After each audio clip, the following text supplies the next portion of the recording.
It was love at first sight.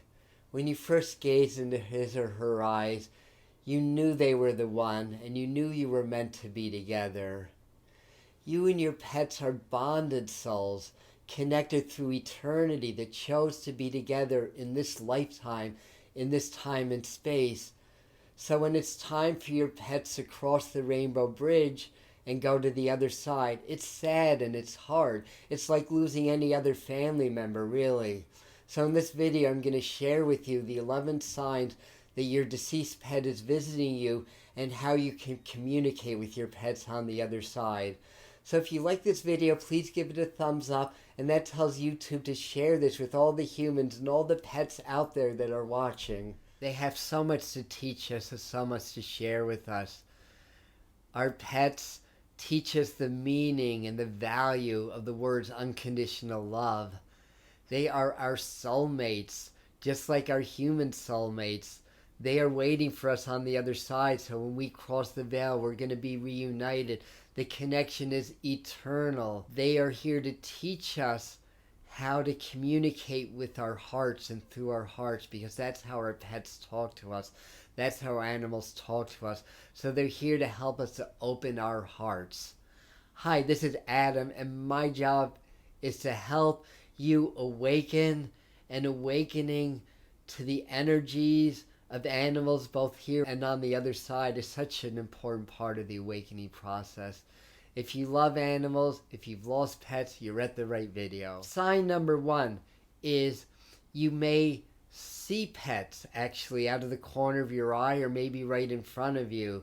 And that's a very powerful sign and a very common sign that you swear you see your pet and then you look, maybe the pet's gone. This happened after my cat Scabby died. About a month after he passed, I was getting up, to use the bathroom in the middle of the night, and this black cat, Scabby was all black, darted right in front of me, and I almost tripped over him. Then I looked around and there was no cat there. So if you're seeing your pets out of the corner of your eye, no, you're not crazy. And yes, your pets are trying to let you know that they are still with you, even if they're not physically with you at this time. So sign number 2 is you can actually feel the presence of your pets. And if you own pets, or I should say if pets have owned you, because we know that's how it really works, you know what they feel like. You know what their energy feels like. So after they crossed over, you may get a strong intuitive feeling of your pet being around. And if that happens, they probably are. So sign number 2 is you actually feel the presence of your pets intuitively and in your heart and in your vibrations, in your aura and your vibrational fields. Sign number 3 are dreams. Pets will visit us in our dreams to let us know that they are okay. Number 4 is that you may hear the familiar sounds of your pets around you, like their familiar meow. Like my first cat, who was really my soulmate cat, named Strephon, who was a character from the Pirates of Penzance, a Gilbert and Sullivan play. For those that don't know, I was 4 years old when I got my cat, a Siamese. And Siamese cats talk, they don't meow, and they have at least 50 different sounds that they make.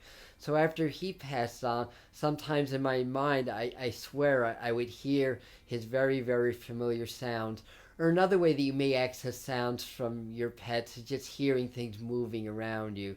So sounds can be a very powerful indicator that the spirit of your pet is with you at that moment. I had a beautiful white shepherd one time named Wolfman.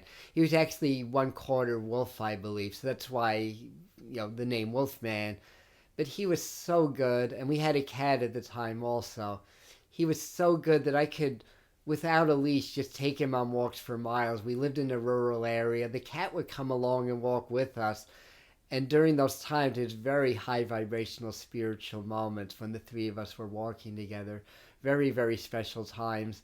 This dog was almost perfect. He had one itsy bitsy little flaw, and that was that he had a propensity to raid the cat's litter and steal little, shall we say, nuggets. And then he tried to lick me, and I'd be like, Wolfman, get that tongue away from me. I know where your tongue's been. Get your mouth away from me.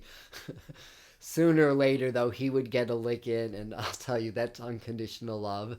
So the 5th sign from the spirit world is that you start to access odors or smells, not poo smells, but smells like their food, or just familiar odors you associate with your pet. That's a very common way that mediums link in with the spirits.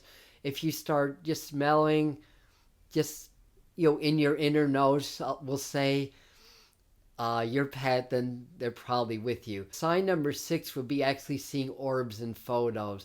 And sometimes if you blow orbs up, you can see faces in them.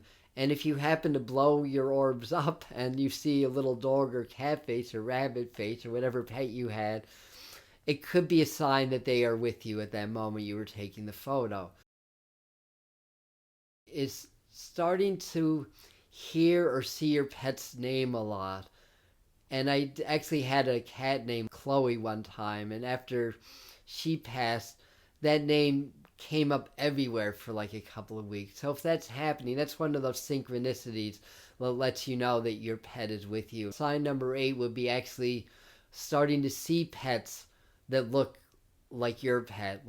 And again, when it happens frequently, that can be a sign. That can happen on TV or movies or magazines or just out and about. Sign number 9 is that you get synchronicity through nature. Like a good example is you might think about your pet and then a cardinal flies by or butterflies come in. Sign number 10 would be reactions from children and other pets, because other pets see the deceased pets when they're around, and they may bark or meow or paw at them. And little children that tend to be very open to that also may start to play with your deceased pets. So watch the children, especially the young ones. Watch your other pets for signs that your deceased pet may be around. And the 11th sign is that you just have this urge that you don't know where it comes from to adopt a new pet. And when that happens, very often it's your pet in heaven or the spirit world telling you, you've grieved enough, it's time to bring in a new soulmate, a new pet soulmate. I wanted to finish up by showing you a few things that you can do to open the doors to communication with your pets in the spirit world. If you have any cool pet stories you'd like to share, please comment them. And if you're getting any signs that I didn't mention, I'd love to know about it. So please leave us a comment. And also please consider subscribing to this channel. If you enjoy this type of content, we deal with the spirituality behind mediumship. And if you hit the bell icon, you'll get notified when I do free, unannounced live events here on the channel. And I thank you for that. First and foremost, if you want to learn to open up and to communicate with your pets more on the other side, you must practice presence and meditation. When you practice presence, you start to soften your own mental chatter, and that opens you up more to the spirit world. It opens you up more to the subtle voices or the subtle vibrations or energies that your pets are trying to send you from the other side. So we do have a couple of videos on that. Practice presence daily, and that'll avail yourself. Also practicing opening your heart, for when you open your heart and expand your heart center, you start to feel energy. And of course, spirit, especially our pets, are on a heart vibration. So by doing that, you'll be more open and receptive. And then trust the subtle things you get. You may get feelings, you may get memories, emotions may come up. This is how animals communicate, through energy, through emotion, through feeling. And through your psychic senses, that energy may turn into words or images or symbols in your mind. So be open to that and practice that. And you can practice a meditation process where you specifically ask a pet to come through. Then you tune into your breathing, you get nice and deep and relaxed, and then set the intention and open up and see what you get that way. So you can do this as a whole meditation process.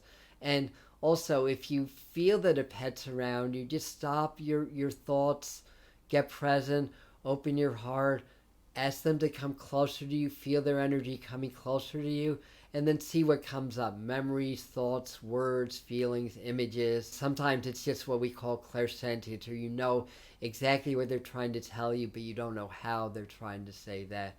You can also light candles and you can put the cat or dog or bird's name on the candle, and just set the intention. This is a candle to help my soul to link with your soul on the other side, and then do your meditation or communication that way.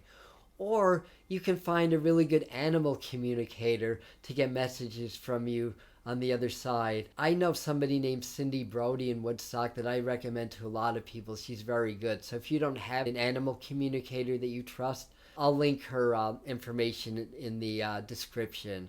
And that's basically it. Your pets are with you, they are communicating with you, and they want to share their love with you even from across the veil. So thank you for watching, and I'll see you at the next video. Namaste.